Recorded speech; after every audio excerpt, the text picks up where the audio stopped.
In today's episode, my guest Hunter Weck and I, in honor of the upcoming election, explore the epic science fiction comedy Idiocracy, starring Luke Wilson, Maya Rudolph, and Terry Crews. What an insane movie this was. But before we get into that, my local business spotlight this week is Batisti's Salon and Spa. Located at 2575 Charlie Avenue, Batisti's has a great old school style barbershop, which I first found almost 10 years ago. Giving great service and straight razor fades, Joey and the guys make you feel like a member of the family. I bought my wife a spa treatment one year for Valentine's Day, and she loved it so much that I'm still cashing in on the residual brownie points. Batisti's Salon and Spa. Treat yourself. And now, on with the show.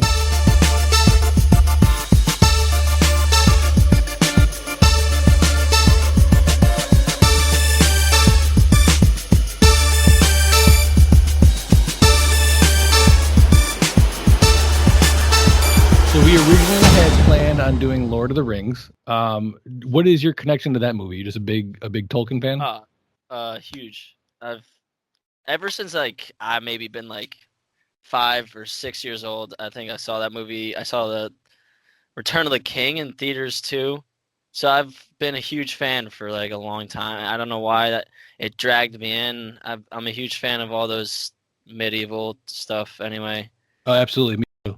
So there's that. But I just thought, what a better thing right now. I think with what's going on in the world with our president or with every politician, it's a perfect movie to do right Absolutely. now. So we switched to Idiocracy, released September 1st, 2006. So this movie has got a really interesting story behind it in the sense that it's written, both the screenplay and the script is written by a guy named Mike Judge. He is probably most famous for directing Office Space and a lot of the Beavis and Butthead stuff, which kind of plays into the whole Idiocracy thing. I'm a huge fan of Office Space. I don't know if you've ever seen that movie. Very funny, very true to life.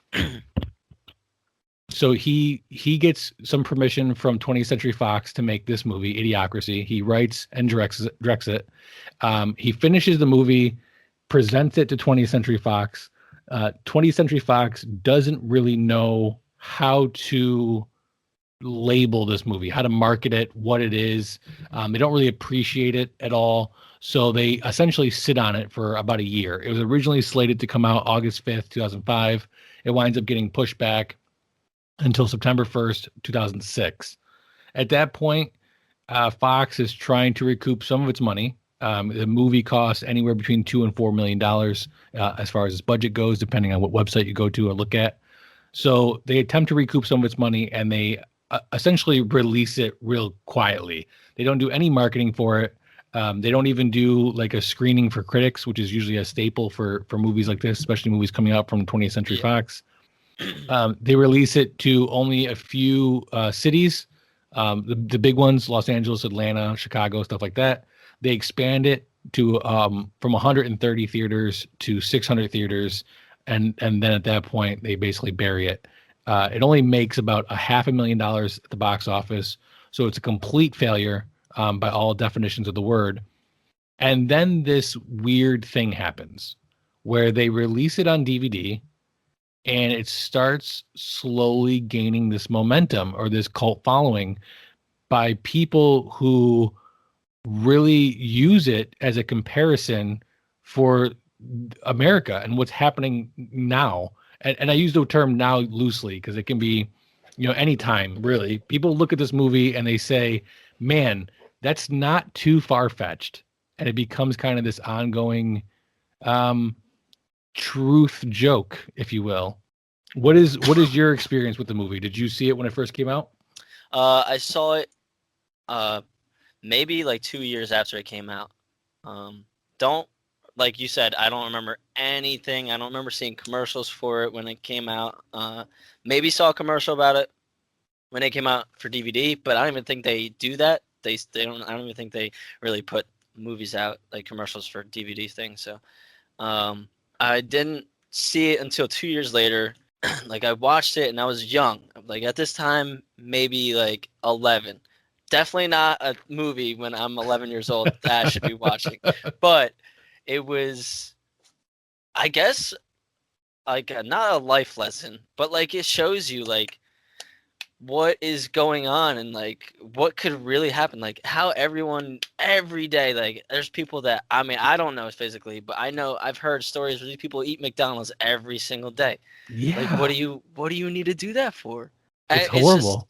and in the movie start off, the guy like gets sent in and the guy's just on a couch that's a toilet, and there's so many advertisements around the screen, and then there's just a small screen showing like the show he's watching. Like it's just like I'm going on YouTube, and when I'm on YouTube, I'll watch a video and they'll have 2 ads, and I'm like, okay, I get it. We're trying to make money, and that's like the only way to make money is to do that. But at the same time, I think it's just like this huge monopoly or capitalism, I could say, like just trying to show that it's just showing that power is getting way, way, way worse, and it seems like companies are taking over power, and once that happens, like in the movie where they literally rely on Gatorade instead of water, that possibly in the future could happen. Like Yeah, I mean dangerous. that's you hit the nail right on the head. This movie isn't so much about stupidity as much as it is about capitalism. I mean, so the premise behind the movie is pretty simple. It's, smart people are taking their time reproducing. They're checking all the boxes. They're doing Yeah, their yeah. research. They're waiting until they're financially able. And meanwhile, dumb people in the movie are just reproducing without any thought, and they don't care, and they're spawning all these kids. And you fast forward, I think it's like 500 years. He wakes up in 2505, so 500 years in the future, and evolution has caused us to become dumber because more dumb people are reproducing than smart people. And because of that, capitalism becomes such a main focus in this movie. I mean, you have the Costco, which is the size of a country. You have Starbucks, which gives out hand jobs with their lattes. You have, like you said, the ads around the TV. The people don't know how to speak, or like, I mean, they speak, but they're morons. Their sentence structures are all stupid. And this guy is picked to do a military experiment because he is average. I mean, they go into great detail explaining up front that this is the most average person they could find. But fast forward 500 years in the future, and he's got the best IQ. He's got the highest IQ, Literally. literally which is insane. He's also sent into the future with a female played by Maya Rudolph. She's been in a lot of things. So the male is Luke Wilson. Who doesn't love a movie with Luke Wilson in it? I'm just gonna say this right now. I literally, like, right before I came on here, I was talking to my friends saying like I'm going on a podcast and everything like that, and they're like, "Oh, what are you going?" Like, ask me about, and I was like, "Oh, Idiocracy," and they're like, "Oh, good movie," and they're like, "Yeah, Luke Wilson's in it and stuff like that," and then they're like, "Yeah." They told me that he's Owen Wilson's brother, and I never knew that. Like, Really? never knew that. I Oh just my found that God. out 10 minutes ago, right before I came on. I'm not kidding. So It's Luke Wilson has had a very successful movie career, especially early on. He's actually got two brothers, Owen Wilson and Andrew Wilson. I don't think Andrew is an actor, but yeah, they're very successful. I would say that this is probably the start of the reduction in his career, 2005 ish. He was in a lot of high class movies before this, not high class, but high profile movies before this, by Super Ex Girlfriend, The Ridiculous Six, Old School. He's huge in Old School, yeah, Bottle Rockets, stuff like that. Royal Tenenbaums is another big one. Um, and right around this time, 2005, his career starts to diminish a little bit, and he's not nearly in as many big things anymore. He was recently in Concussion, where he plays the commissioner, Roger Goodell of the NFL. Who doesn't love a good Roger Goodell, Luke Wilson reference? So he plays your normal guy that goes into the future. He goes in the future with Maya Rudolph, and Maya Rudolph plays a prostitute that the U.S. Army essentially hires, and they think. I mean, everybody thinks they're doing an experiment where they can be basically put in hibernation for a year to see the impact on the human body, and so on and so forth. Well, for a variety of comical reasons, the people that involved in the experiment or know about the experiment wind up disappearing, and they're left in this cryostasis for 500 years. Well, going back to it, they didn't disappear. The one guy got caught because Maya Rudolph, her pimp, got the guy who was like in charge of the whole thing into the pimp game. So then he had a prostitution ring and then got caught up. So then they just canceled everything and they just totally demolished the whole project. And like for some reason, I don't know how, they have this huge military thing. They're spending millions of dollars on it and they just wipe it. And honestly, you could see that. I could see the military just doing something, and if it doesn't work, they spent millions of dollars. Okay, whatever. We got more money. Oh yeah, it happens more often than you would think. Exactly. So it's showing subtle things that are true, but like no one really thinks that it's true. Right. So he wakes up 500 years in the future, and he wakes up because his pod slides through the window of Dax Shepard, who plays Frito from the garbage avalanche of 2035, I think. I mean 2505. Yeah. Yeah. So there's obviously garbage has built up across the country, and it's created an avalanche because you have like the Mount Everest of garbage dumps. And this is ultimately where their pods have wound up, is in the garbage heap. So the avalanche happens. He crashes through Frito's window, and he wakes up and has no idea where he is. Attempts to communicate with Frito, who is a complete moron. Like you mentioned, he's watching TV. There's ads everywhere. His recliner is also a toilet. He's drinking through like a hose or some sort of tube. It's ridiculously over the top. I really want to know what's first he's like eating in that tube. Like you never see it, but it's got to be like Gatorade or some. And then are they just eating? Want to speculate? It's gross. Like imagine no water. Like I can't even my hands would be shaking. How's their blood sugar not through the roof or anything like that? But I want to know what they're eating, because he's eating a tube. Not a tube, eating a tub of, like, it looks like cheese. Is it just a tub of cheese? Probably. I mean, that would fit right into the lines of the movie for sure. So Luke Wilson's character, his name's Joe. Joe wakes up and immediately thinks like, I should probably go to like a doctor or a hospital or something. And he goes to the hospital, and the hospital, again, run by morons. It's very push button type question answered things. It's filthy. Everything is dirty because nobody's cleaning up after themselves. There's garbage everywhere. And he has the classic scene where he's trying to get probes put on him so that they can figure out what's wrong with him and diagnose him. And the guy's like, this one goes in your mouth. This one goes in your ear. This one goes in your butt. Wait, no, hang on. This is the butt one. It's really just gross. He winds up seeing his doctor. His doctor's played by Justin Long. Again, very well-known actor. This is at the early parts of Justin Long's career, so he's just up and coming. He's only in the movie for a brief period of time.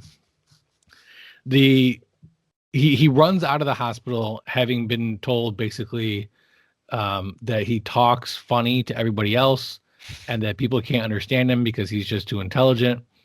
But by leaving the hospital, he runs out on his medical bills, which causes him to be arrested, or at least wanted by the cops, and then eventually arrested. But based on the tests that were run on him, they figure out that he is the smartest person alive, and therefore must meet the president. The President Camacho, is played by Terry Crews, very well-known actor, former NFL football player. And Terry Crews says, "You're so smart. You've got to be on my team. You've got to be on my security, my secretary of something. I think it makes him the secretary of agriculture or something like that. I think it's uh interior or something. Oh yeah, secretary of the interior. Right. Yep. And then he proceeds to give a press conference to the entire country and says, "This guy is really smart and he's going to solve everything, all of our problems completely. He's going to solve them." Meanwhile, Joe gets in his head that we're in the future. There has to be a time machine. So he winds up bumping into Frito again. Frito is actually plays his lawyer, who tries to get him out of jail, but doesn't try to get him out of jail. Actually gets him more in jail. He broke into my house. You're trying to defend me. So Frito, he tells Frito, there's got to be a time machine. Frito's like, there is a time machine. It's at Costco, but it's going to cost you like $1 billion to use it. Luke Wilson comes up with some story about how he'll go back in time and he'll put a savings account in Frito's name so that Frito will be rich in the future, which is actually not a bad idea.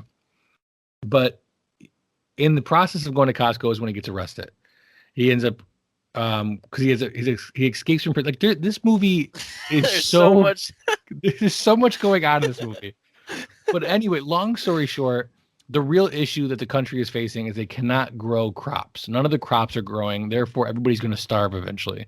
And this is the problem that Luke Wilson sets out to try to fix. He quickly realizes that they're not putting water on the crops.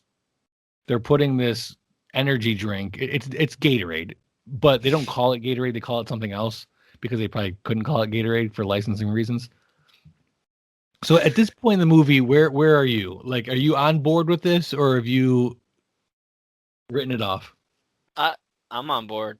I mean, it's just there's just so much that you could like continue to say. Like everyone's got tattoos. They have to have barcode tattoos. To. Oh like, yeah, the whole barcode side thing. I forgot all about that. He's trying to tell the computer's just not listening to him. The computer asks what his name is, and he says like not sure. What he's like trying to say something. He's like, I'm not sure what's going on, but the computer asks him like what his name is in the middle of saying that. So his computer was like, your name is not sure. And he's like, no, that's not my name. So he's trying to figure out his name, and he can't. So then he figures it out that well, I mean, he doesn't fix his name, so his name becomes not sure. So everyone calls him not sure, and he's getting asked a question. It was like, if you have this is when he became the smartest person alive. He has the part where he gets asked the question. The question, I remember, it was like, if you have one bucket with 3 gallons and another bucket with 6, how many buckets do you have? And it was like 2. He like went into the mic, and it's just, and he's looking over and he's seeing these like people, these dumb honestly, it is getting really close to America with how dumb these people are, because they can't figure out to put a triangle in a triangle bin, a circle in a circle bin, and he's looking over and seeing all these dumb idiots, and he just knows that when he gets into jail, he can lie easily to get out.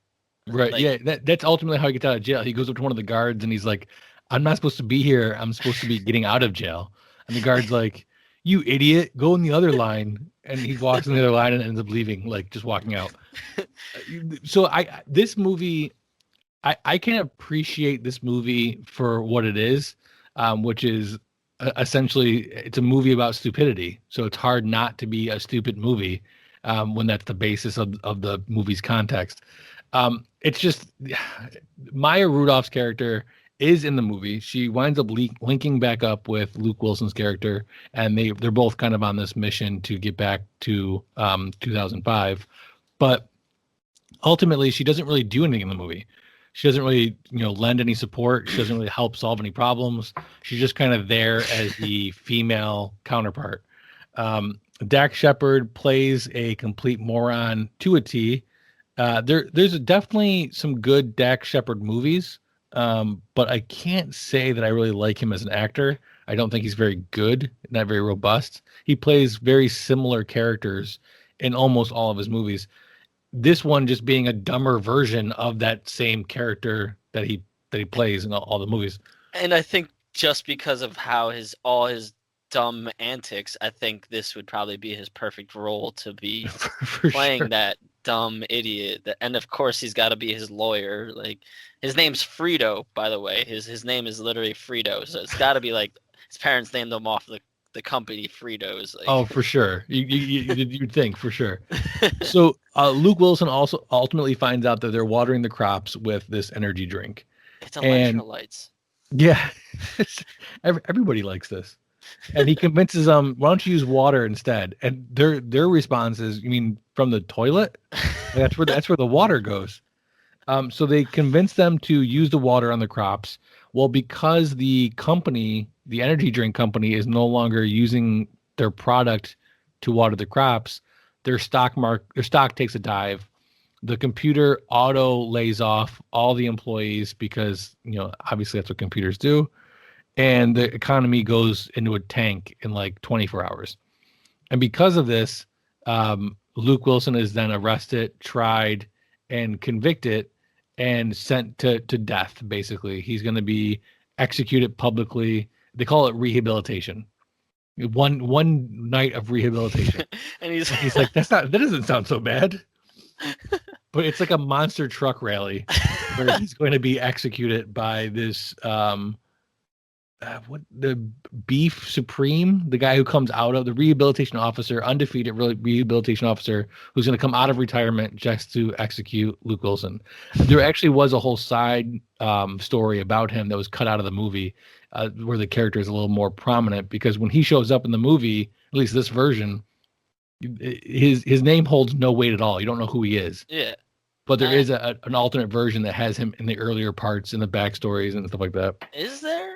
Mm-hmm. I gotta see this. I gotta find it then, because it doesn't make the movie any better. I promise you that. Okay, well, but still, like, it's So he comes out of retirement, and while they're having this big showdown with monster trucks and flamethrowers and what everybody wants to see, which is destruction and death and explosions, Maya Rudolph sets out to prove that the crops are actually growing with the water. And she does. She manages to get a camera put on one of the plants, or several of the plants, and proves to everybody that Luke Wilson was right and that the crops are actually growing.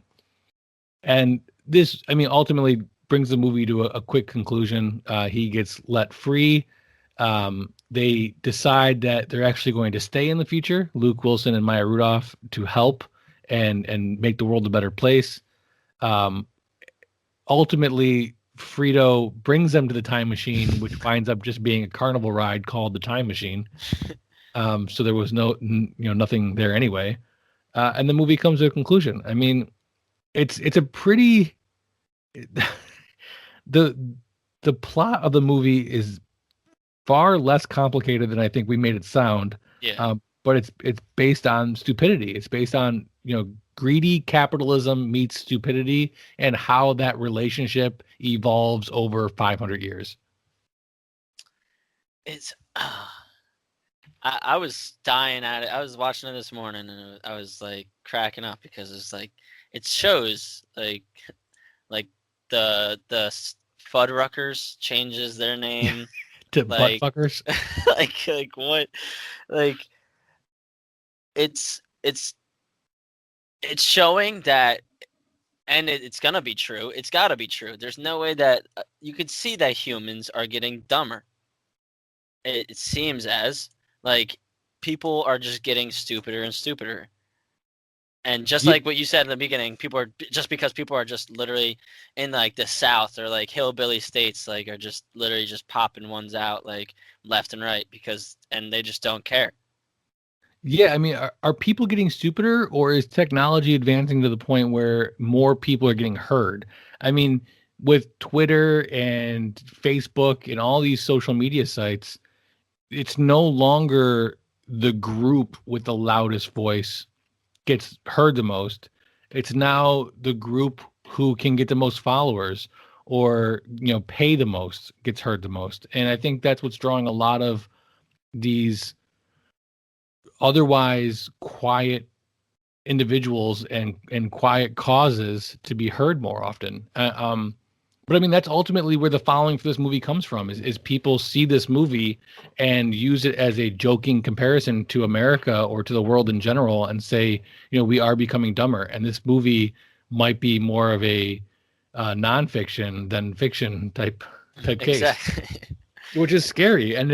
But here's what I think. I think it's more the division between the intelligent and the not so intelligent is increasing because I mean, ultimately, we do have scientists, we do have technology that's advancing at a rapid pace, but we also have a huge gap between the people developing that and the people that know how to use it, and that's the scary part. I see all that, and it just scares me. It really does. Just like I haven't watched I want to watch on Netflix. They have that new social dilemma thing. I don't know if you heard about it. There's a huge documentary. It's about I've seen it. I social media. haven't. I don't know what it's about.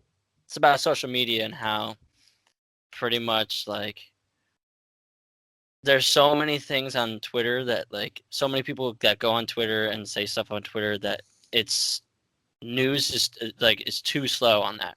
There's too many things that are being said on Twitter that news is way too slow compared to what's going on Twitter. So it's like you're slowly saying it's pretty much slowly showing that social media is taking over the world. I mean, it already definitely has, but like more of an effect.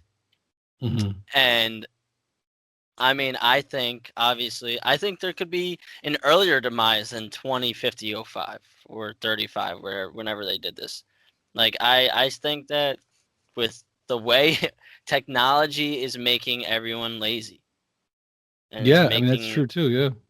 is making everything possible to do at home. I can go right now because of COVID. I could literally go and pretty much order anything and have it shipped to my house. Mm-hmm. I could go order food right now and be that lazy. Next thing you know, there's gonna be like something that like I go to like some Spy Kids things. I go to the store, go buy this certain thing, put it in the microwave, and it comes out a four course meal. Like it's technology is getting really good, but at the same time getting really bad, and it's gonna overall, I think, just make us more stupider because slowly AI and all that shit will take over because of how advanced it's gonna be. Because technology is growing so fast, and it's scary. It's scary fast how fast technology is going. I And do have to point out that you said more stupider. No, I mean I hear you 100%. Now the movie as a whole, I think the movie was pretty decent. The scenes and the cinematography I think was really good. You had a lot of bright colors, even though it was kind of a dirty, dark type future. But I like the fact that the advertisements were still neon and blinking and bright colors and still trying to draw your attention, despite the fact that in a lot of cases they had a monopoly on this sort of thing. I also like the idea of this dystopian society, probably largely based on the whole H.G. Wells time machine type thought process of what if we take this current course that we're on and we magnify it times 1,000 and go into the future and see where that would lead us. I really like that premise. I think the issue I have is the execution. In my opinion, you can pull off stupidity without having it appear lazy. And that's kind of what I got out of this movie was there's a sense of laziness when it comes to the execution of the idea. And it didn't hook me. I think this movie could be redone or remade now and successfully, put forth in a non-lazy way that would still make it appear, stupid and bring out the idiocracy, if you will, of the future, and hook me a little bit more. I didn't feel like there was legitimate stakes with him going to jail or with him being arrested or, stuff like that. He is the smartest person in the future. He finds out the issue with the crops after being on the field for 10 minutes. I mean, there's nothing really at stake here. I get that. I see what you mean. I totally do. But I mean, I think it's just it's just, it's such a good movie for Luke Wilson because that's just what Luke Wilson's career is. It's just this dumb idiot, like kind of just like Dak Shepard. Like he kind of is just like that guy in the movie that does dumb shit and like he's in what's it called? He's in Which one, Dak he's in Shepard or Luke Wilson?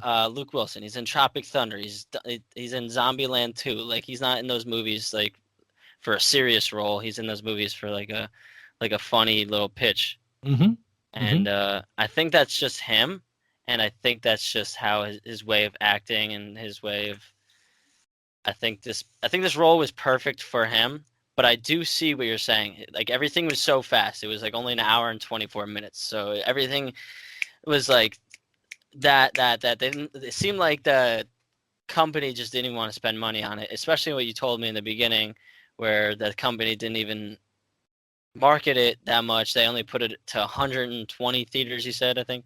And that's just, and I think it was a movie that they're just like, fuck it, let's make it.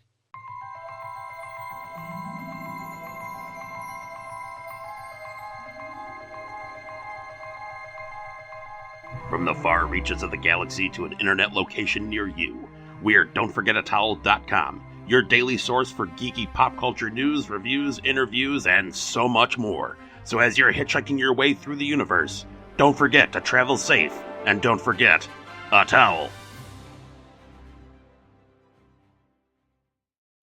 Do you think the movie would have been successful had it really pushed it? That's tough. I mean, with the following that it got from just going on DVD, I definitely think it could have got way more money at box office, and I think box office makes more money than DVD sales. So, yeah, I probably think it would definitely have a bigger effect with, I think, everyone's career, to be honest. Like Luke Wilson, you don't really see him that much anymore. Like I feel like his career, I mean, it was in 2005. And he does have a lot of movies. Right now. His career definitely takes a nosedive after this. He starts doing a lot more direct-to-DVD type movies. Yeah. I do have the numbers here. So the movie comes out on DVD January 2007. So almost a full 2 years after its release in theaters, which is, again, usually an anomaly. I mean, nowadays movies come out on DVD far quicker than they used to. But still, 2 years is quite a delay. It's earned $9 million on DVD retail, which is almost 20 times its gross domestic box office, which is huge. I mean, I don't know if the movie would have been more successful. Let me rephrase that. The movie would have definitely been more successful if they had actually pushed it and marketed it. Would it have been successful? Would it have made its budget back? I don't know. I don't know. I think you might have been able to get $1 million, maybe even $2 million if you had really pushed it or done some creative editing with some trailers or something.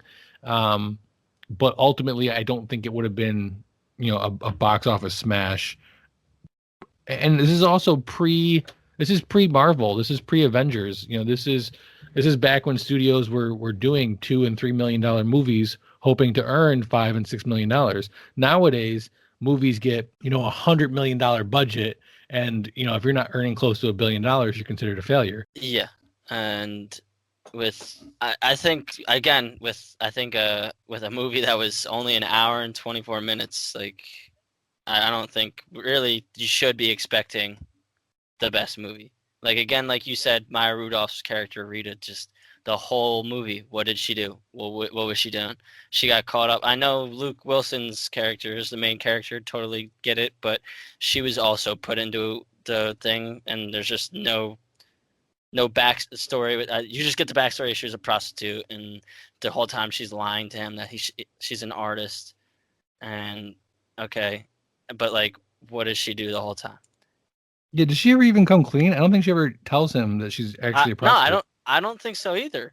I think they just have kids at the end, and that's it. She is drawing him as like while he's standing in the Oval Office. I know that, and it looks like garbage, which is like totally understandable because like, I mean, you were a prostitute, but You're not an office or not a artist by any means.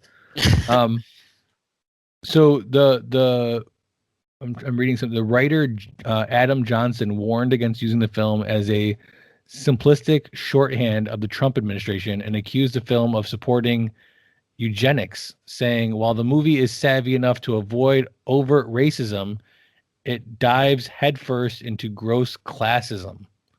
That's interesting. That's an interesting take on that. yeah.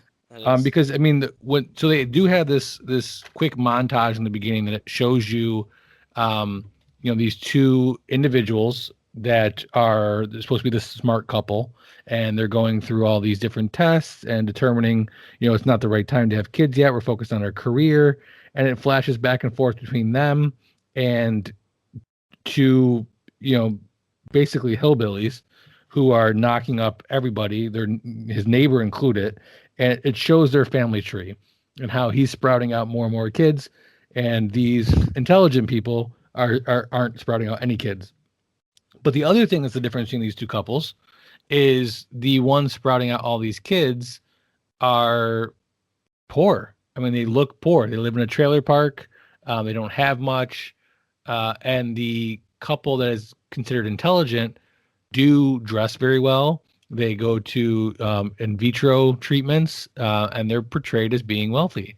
So do you think there is some sort of class difference being played out here as well? I think it portrays. I know some dirt balls, okay, and rednecks, and people that definitely shouldn't be having kids, and then they do have kids, and then they seem to have more kids, and I totally see that because it's very understandable because and then I think the guy at the end, out of that one couple that was trying to have a kid, but they're trying to find the right time. Mm-hmm. They didn't have it because he had a heart attack, and because he was jerking off or something like that. Like, yeah. So they never had a kid, and it's so true because like, I mean, I'm not super, I'm not a redneck or anything like that. I'm not living in a trailer park, but like, I mean, I'm gonna still like wait until the perfect time, like how like that couple is, but like I know people that are having it left and like for some reason I just don't think I think it's showing it's good symbolism because it shows that there's people like that, and low-key I don't want to say it is, but there's a good following that is conservative that is in that category where they don't believe in abortion, and I mean I get it. You could be religious and totally get it, but I didn't even want to bring up politics because I know, but it's at the same time, it's like it's honestly such a political movie. It really is. Yeah. And I'm not trying, like, it's not like we're trying to pick a side, but you could see what side is being on that. So I don't know if you remember, but in the movie they're showing that it's like it's showing the time is going down, like it's going through the ages, and then like 2100, like 2200, there's like a time where they're caring more about how to keep an erection than how to worry about the brain, like that. Yeah, and yeah, like absolutely. They're like testing a monkey, and I could see that physically happening, but I mean, it has happened. We have, exactly. over 100 different, erectile dysfunction pills, and yet we still have some major diseases that haven't made any serious progress in, a couple decades. So, it is happening. But with that being said, Hunter, let's go into our next segment. I have developed 5 questions that play into most movies, and I'm going to ask you these questions as it pertains to 2006 Idiocracy, starring Luke Wilson and Maya Rudolph. So, question number 1: what aspect of the storytelling do you think was done right? What aspects do you think were done wrong? And who do you give credit to? Aspect that was done right. I think obviously the writing wasn't the best. There's no way you can write this movie that good though. So they just portrayed a good sense of what could happen in the future, and obviously, like we don't want that to happen, but it's like scary to see with how they portray everything and how like capitalism is kind of being pushed upon us, just like how it is in that movie. So, I mean, again, like we just said, this movie is so political. If you really think about it, it has so much like symbols of just straight capitalism. That is all the worry about it. So like the aspects you can't really like. They're just writing what could possibly happen. I don't even know who to give credit to. Yeah, I mean the capitalism to me is definitely the bad guy in this movie for sure. Like, so question number 2: what is the biggest unanswered question for you about the movie, and do you think it was done intentionally? My big question is just like, how do they just forget these two people? I get it. No one really cared about these people in the beginning. Like, one was a prostitute, one was a guy that was just average, had no friends, had no family. Like, literally, his parents weren't alive or anything like that.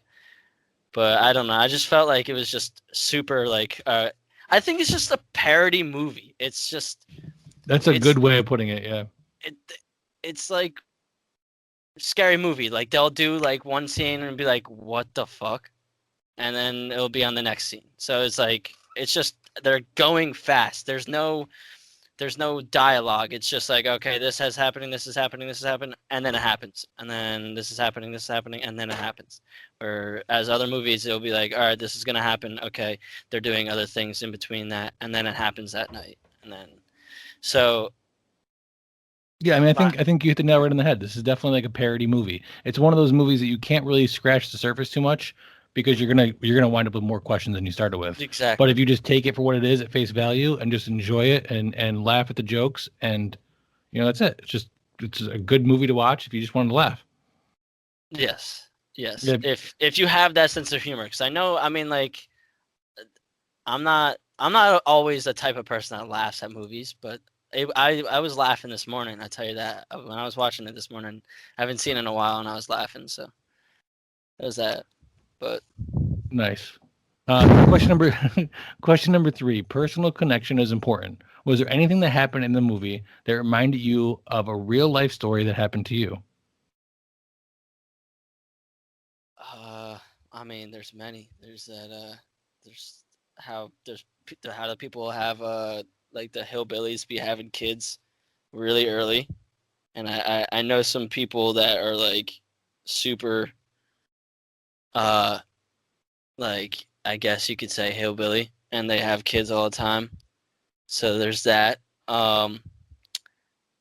His job in the beginning. All his job, he's complaining to the guy when he comes in because he gets told he has to go to meet some people to do the project that he's doing. But his job is literally to be in a library that no one works, and all he does is just sit there and watch TV the whole time. And then he's like, come on, I'm the only person that knows how to do this. And like all he does is sit on his ass and watch TV. And like my job at Martell's sometimes my job was just to sit there and watch TV. And it was very boring. And but at the same time you get paid good. So it's like you're like, okay, well, I mean, like he's complaining because he's like, I only got like 4 more years until I get my pension. Let me just continue to do that. Like, okay, yeah, I can continue the rest of my life just watching TV, but it's so boring. So boring. I've had similar jobs as well where, you would think the job where you don't have a lot of responsibilities and you don't have to do a lot of stuff, it's a dream job, you just sit around doing nothing. But it really does get boring very, very quickly.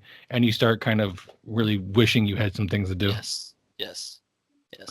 Okay, so question number 4. What is the most important sequence in the movie? I think the biggest part is when he gets caught. I think they're at Costco. He gets caught and by the police and something like that. And then that's when the president gets involved. So then he finally is like, you find out what the premise of the story is, like what he was doing there. Right. Like the whole time you're like, he's trying to find a time machine. You have to think in your head, like the whole time you're like, there's no way there's a time machine. If everything is like this dumb, there's no way people are traveling in the past. If people were traveling in the past, like, I'm pretty sure we would know if some idiot was from 25, 35. I mean, would we? I guess you're right. I guess you're right, but We might wind up voting him president. Okay, so last question. If you could recast 2 roles in the film, what would they be and who would you recast in them?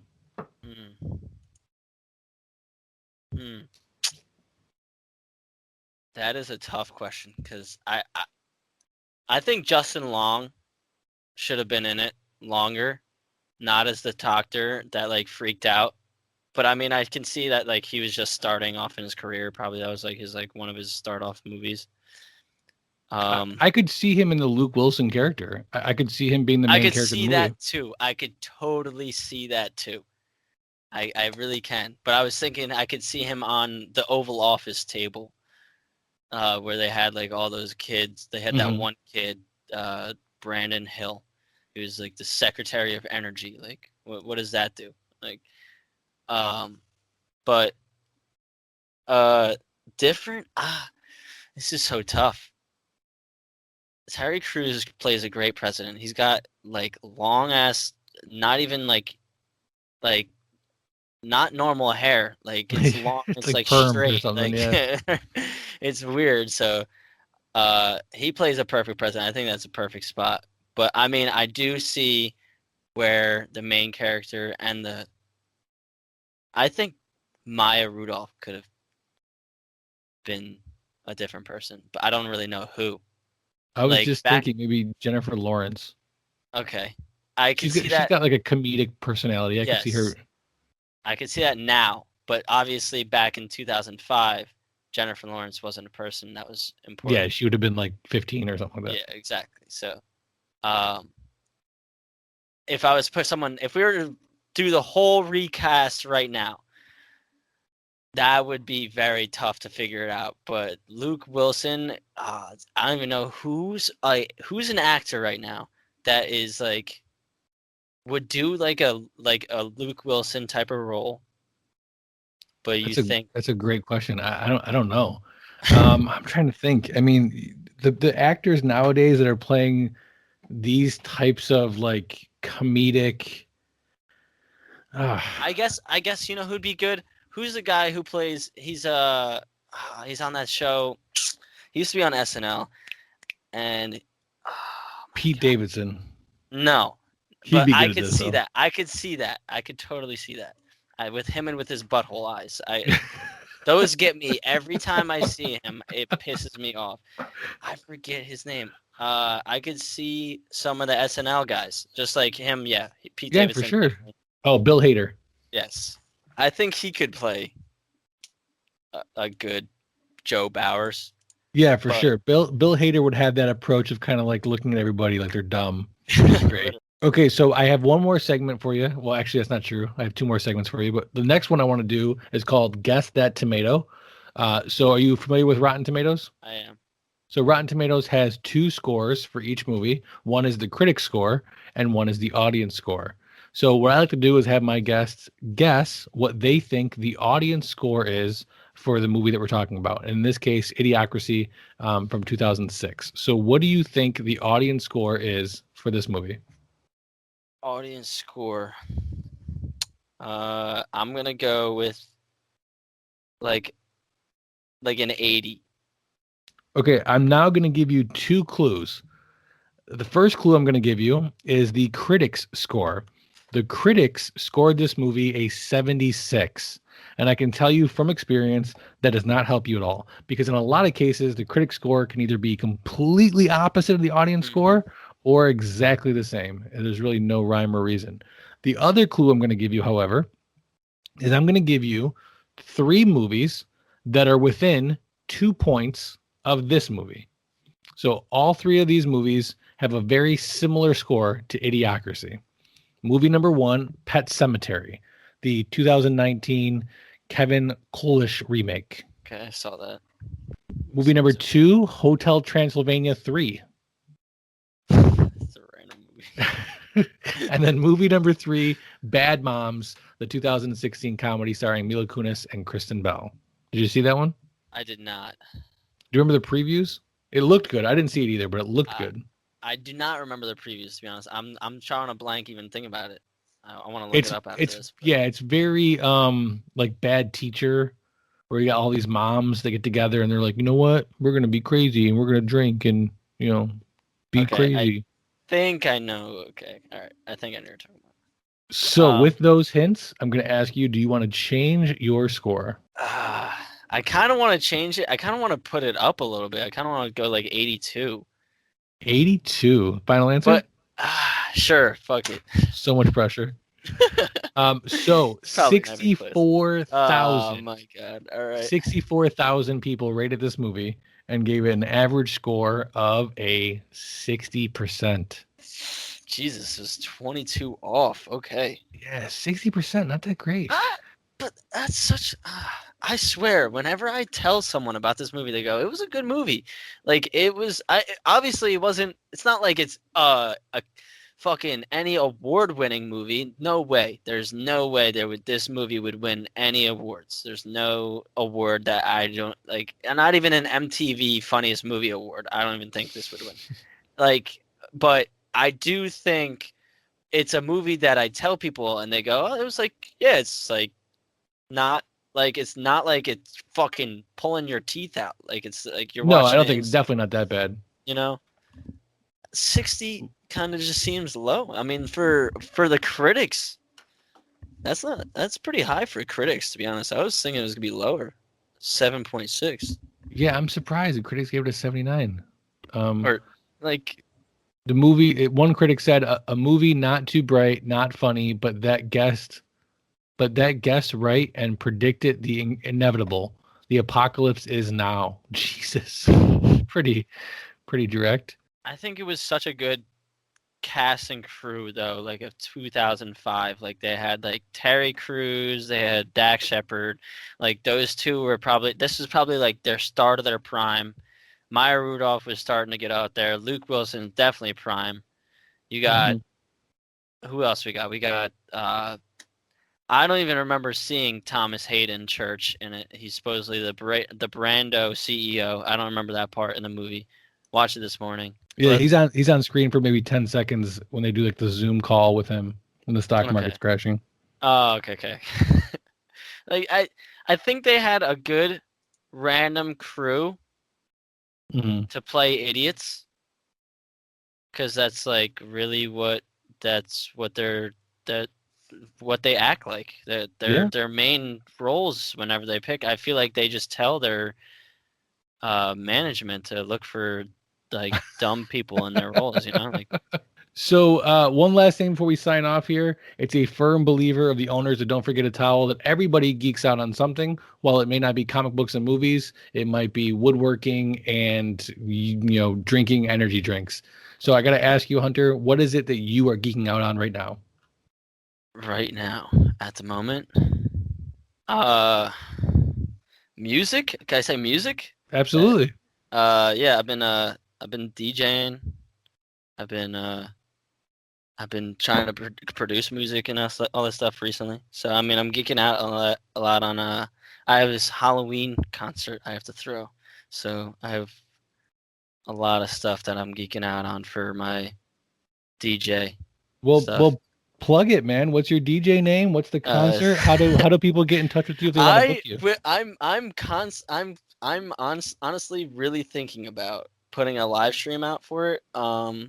It's on Halloween night. It's gonna be 7 to 9 o'clock. My name is Retina. I originally thought this name back in 2017, and I got into this. I guess you could say EDM scene. I got into things, so I started making my name, and I was like, I think I was really drunk one night. I like looked at my name and it was backwards. My name is Retina. So, and retina, if you think is like eyes, like and stuff like that. So I think that would be like a perfect thing for like a DJ name. So I was like, okay, let me do that. But I just started this summer, so like I'm not like the best, but like I've been practicing a lot, so trying to get more into it. But yeah. Hey, well, practice makes perfect, man. And you guys heard it here first. DJ Retina, when he becomes big and famous, you heard it here on this Yeah, podcast. you heard first. it here first. You're gonna hear. Yeah, exactly. I'm gonna share this and everything. You're gonna hear it. But Well, thanks, man. Thanks for your time. I really appreciate the recommendation. Overall, I mean, the question we inevitably try to answer was the movie good? And on my scale, I got to say this was pretty okay. If you want a movie to throw on, mildly entertaining, that you could probably look at your phone while you watch it, this is it. I think I'm going with exactly what you just said, because it's not something that I'm gonna brag about to my friends. That's a movie that I literally laughed my ass off all the time, because it has points where you literally go, this could really be the future. I don't want to really think about that. So yeah, good movie, but definitely not the best of comedies. Well, thanks, man. Thank you Good so to hear much. from you, and take I know care. it's been so long, so I'll hear from you soon, and let me know whenever it's done. For sure.